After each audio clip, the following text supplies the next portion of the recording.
Good morning friends, प्यार भरा नमस्कार।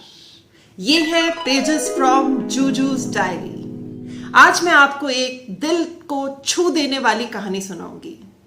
एक बार एक दंपति जिनको कि कोई औलाद नहीं हो रही थी, उन्होंने सालों इंतज़ार किया, फिर अपना इलाज कराया और फिर मन्नतें मानी और उसके बाद जाके उनको एक पुत्र हुआ। आप समझ सकते हैं कि वो लोग कितने ज़्यादा खुश हुए होंगे। उन्होंने अपना जो भी जीवन था उस बच्चे के प्रति समर्पित कर दिया। जो बच्चे के पिताजी थे वो एक छोटी नौकरी करते थे। उस नौकरी के द्वारा उन्होंने अपना एक घर बना लिया था, कुछ सेविंग्स कर ली थी और बाकी पैसा उन्होंने बच्चे की एजुकेशन में खर्च कर दिया था। अब वो बच्चा धीरे धीरे बड़ा हो गया। जब बड़ा हुआ, कॉलेज में आ गया, तो जो बच्चे के पिताजी थे, अब तो वो बच्चा नौजवान हो गया था, तो उसके पिताजी ने उसको बुलाकर बोला कि बेटा, तुम अपना समय बर्बाद करते हो, तुम कोई कंपटीशन की तैयारी करो, तुम कोई एग्जाम में बैठो जिससे कि तुम कुछ अच्छा नौकरी मिल जाए, या इंजीनियरिंग कर लो या कुछ और पढ़ाई कर लो। तुम दोस्तों के साथ इधर उधर घूमते हो और कुछ करते नहीं हो। ये सुनकर बेटा जो था वो नाराज हो गया। अब ये सिलसिला उनके यहाँ हर दूसरे तीसरे दिन चलने लगा। जो बेटा था वो पिताजी से आर्ग्यूमेंट करता, जो माताजी थी वो बीच में आकर बीच बचाव करती, तो बेटा उनको भी चुप करा देता। जाइए जाइए, आप तो अपने पति की सेवा करिए। कुछ भी, जो भी उसके मुंह में आता वो बोलता और अपनी माँ को चुप करा देता। इससे पिताजी और नाराज हो जाते। वो बेटे को डांटते और कहते कि तुम ये किस तरीके की बातें करना सीख गए हो, तुम पढ़ाई लिखाई में ध्यान दो, कंपटीशन की तैयारी करो, किसी अच्छी परीक्षा में बैठो। तो वो बेटा जो था एक दिन चिल्लाकर बोला कि मैं कोई नौकरी वोकरी नहीं करने वाला, मैं बिजनेस करूंगा। क्योंकि उस लड़के को कोई काम ही नहीं करना था, वो तो आराम से बैठ के खाता पीता, दोस्तों के साथ घूमता, घर आ जाता। अब उसके पिताजी ने उसको समझाया कि तुम बिजनेस कैसे करोगे, बिजनेस करने के लिए पैसा चाहिए होता है, उसकी नॉलेज अपने को चाहिए रहती है। तो तुम एक काम करो कि अपनी पढ़ाई करो और साथ में कहीं जो भी बिजनेस तुम करना चाहते हो उस जगह जाकर नौकरी कर लो, जिससे कि तुम्हें कुछ ज्ञान मिले, जिससे कि आगे बिजनेस करने में काम आएगा। तो लड़का भड़क गया। उसने कहा कि पैसे तो आपसे ही लूंगा ना, मैं, आप ही तो मुझे पैसे देंगे, उसी से तो मैं बिजनेस करूंगा और मेरे को कोई ज्ञान व्यान की जरूरत नहीं है, मैं तो खुद ही अपना जो मेरी नॉलेज है उससे बिजनेस स्टार्ट कर सकता हूं। अब बात बढ़ने लगी तो माताजी ने फिर बीच बचाव किया, तो बेटे ने फिर कुछ अनशन अपनी मम्मी को बोला और वहां से जाने को बोला। अब पिताजी से सहते नहीं बना। उन्होंने कहा कि मैं ये नौकरी कर कर जीवन भर अपने आप को घिसता रहा और इतने सालों की मेहनत के बाद मैं ये घर बना पाया, थोड़े से पैसे बचा पाया, वो मैं तेरे को थोड़ी दे दूंगा, मुझे भी तो अपने बुढ़ापे के लिए चाहिए। ये सुनकर लड़का और भड़का। उसने कहा, नौकरी करके मिला ही क्या आपको, इतने से पैसे तो आप बचा पाए हो और इतना छोटा सा तो घर बना पाए हो। बात बढ़ती गई और अंत में उस लड़के ने बोला, ठीक है, मुझे नहीं आप लोग के साथ रहना, मैं जा रहा हूं यहां से। अब माँ बीच में आई, बहुत रोने धोने लगी, बेटे को मनाने लगी, पर बेटा भी अड़ गया कि अब मैं अपनी शक्ल तभी दिखाऊंगा जब मैं कुछ बन जाऊंगा। पिताजी को भी बहुत गुस्सा आ रहा था। उन्होंने कहा, जा आज जो तू अपने दोस्त बोलता है ना, कल वो तेरे से मुंह फेर लेंगे, जब दर दर की ठोकर खाएगा ना फिर तू वापस आएगा। दोनों में खूब कहा सुनी हुई, बहस हुई, बहुत ही दुखद एक दृश्य देखने को मिला और वो लड़का वहां से चला गया। अब गुस्से में तो पिताजी ने बहुत कुछ बोल दिया था, पर जैसे ही बेटा गया तो उनको तो जैसे कहते हैं ना कि सांस लेना भी मुश्किल हो रहा था। माँ तो रो रो के हलकान हो रही थी। अब वो मोबाइल का जमाना भी नहीं था। लड़का जो गया तो फिर उनको कहीं भी उसकी सुध नहीं लग रही थी। वो लड़का भी पहले अपने दोस्तों के पास गया, फिर जैसे पिताजी ने कहा था दोस्तों ने भी अपना मुंह फेर लिया। लड़के के पास जो थोड़े बहुत पैसे थे वो भी खत्म हो गए। अब लड़का इधर उधर कहीं छोटी सी नौकरी करने लगा और एक छोटे से कमरे में रहता और वहीं कुछ खा पी लेता। उसको अपने पिताजी के शब्द याद आने लगे कि जब तू दर दर की ठोकर खाएगा ना तब तू वापस आएगा।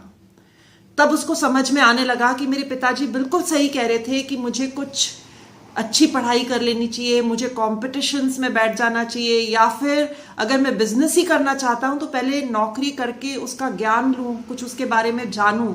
पर मैंने कितना अनशन बोला, अब मैं किस मुंह से अपने माँ बाप के पास जाऊं। और इधर जो माँ बाप थे उनकी तो हालत इतनी बुरी हो रही थी कि वो जो कोई मिलता, जिसे कहते हैं ना पागल जैसी हालत हो रही थी। वो जो कोई मिलता उनसे अपने बेटे के लिए पूछते, पर उन्हें कहीं भी अपने बच्चे का सुराग नहीं लग रहा था। अब 1-2 साल जब बीत गए तो उस बेटे ने सोचा कि मेरे लिए यही अच्छा है कि मैं अपने माँ बाप के पास वापस जाऊं, जाके अपनी पढ़ाई पूरी करूं। मैं तो इकलौता ही बेटा हूं अपने माँ बाप का, तो उनके प्रति भी तो मेरा कुछ फर्ज बनता है। मैं उनको इस बुढ़ापे में अकेला कैसे छोड़ दूं। ये सोचकर उसके अंदर थोड़ा डर भी था कि कहीं ऐसा तो नहीं मेरे पिताजी मुझे माफ ना करें, माँ तो माफ कर देंगी पर पिताजी माफ ना करें। तो उसने एक पत्र लिखा और उसमें लिखा कि मैं जुलाई के महीने में 20 तारीख को घर के सामने से निकलूंगा। रात को मेरी गाड़ी आएगी, इसलिए रात को 1 या 2 बजे मैं घर के सामने से निकलूंगा।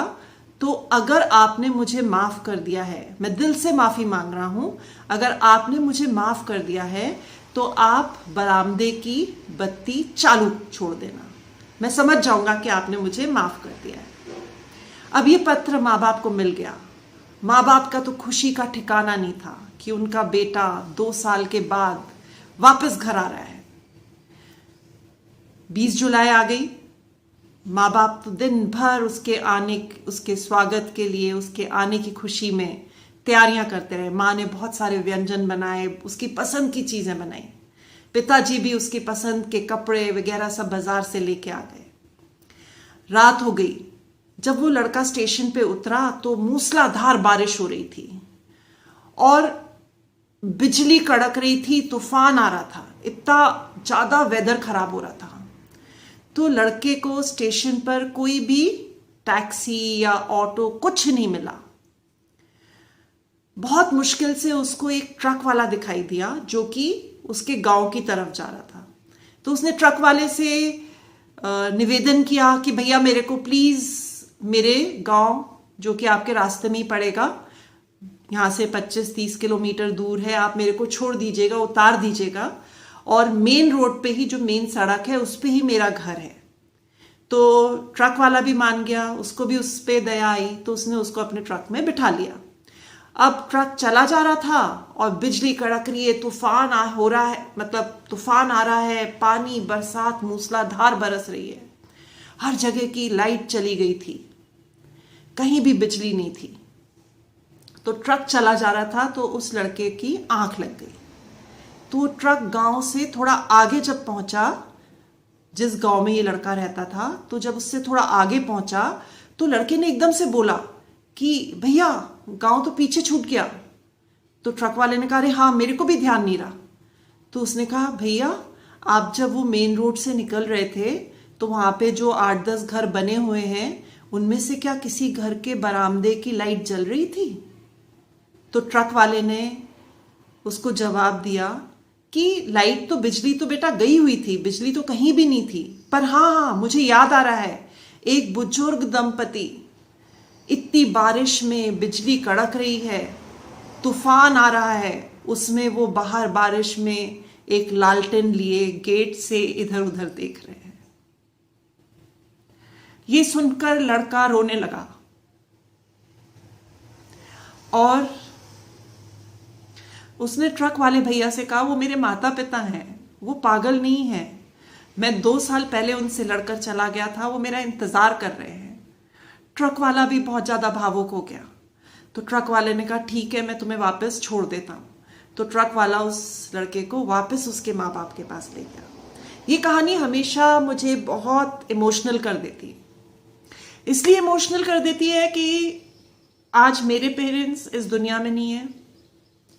मेरे को उनकी बहुत याद आती है, इतनी ज़्यादा याद आती है कि कई बार मैं बहुत तरह तरह के ख्याल मेरे मन में आने लगते हैं कि मैं कैसे उनसे मिलूं, कैसे उनसे बातचीत करूं, जो कि हो नहीं सकता, संभव ही नहीं।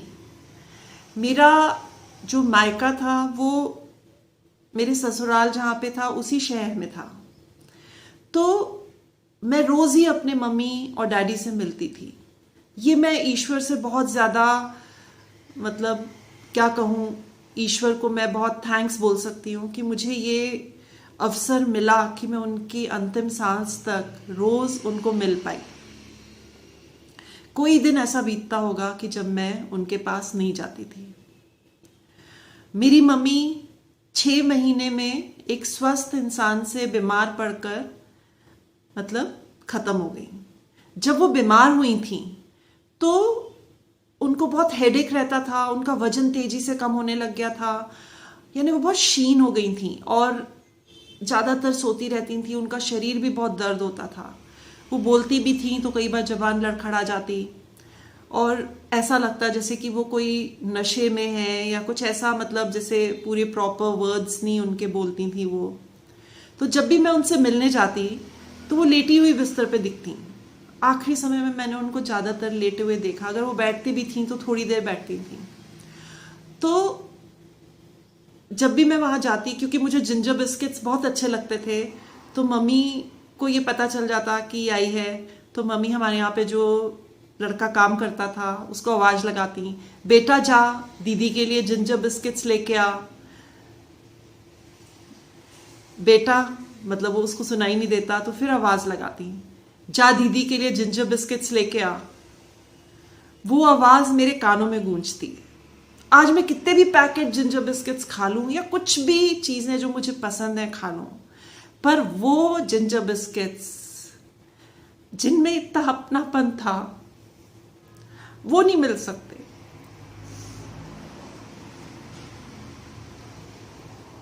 I am sorry. तो ये जो पेरेंट्स का प्यार है, अपनापन है, चाहे पेरेंट्स अमीर हो गरीब हो कुछ भी हो, जो फीलिंग्स वो अपने बच्चों के लिए रखते हैं वो दुनिया में कहीं भी किसी से भी नहीं मिल सकती।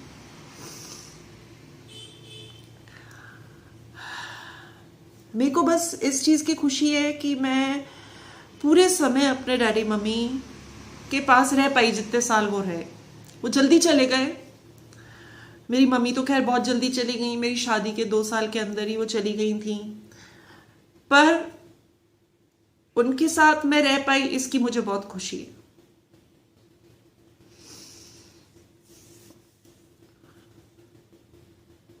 मैं बस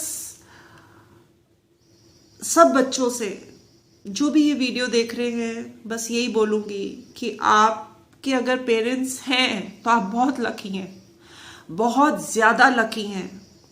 उनकी जितनी सेवा कर सके करिए, उनसे जितना प्यार कर सके करिए, क्योंकि बाद में सिर्फ काश रह जाता है। काश, काश मैं ऐसा कर लेती, काश मैं ऐसा कर लेता, काश मैं, पर होता कुछ नहीं है, क्योंकि माँ बाप से ज़्यादा कोई आपको प्रेम नहीं कर सकता। तो ये थी मेरे दिल की बात आपके दिल तक। मैं इमोशनल हो गई, मैं आंसू नहीं रोक पाई। मैं हमेशा ही जब भी ऐसा कुछ सुनती हूँ या सोचती हूँ तो मुझसे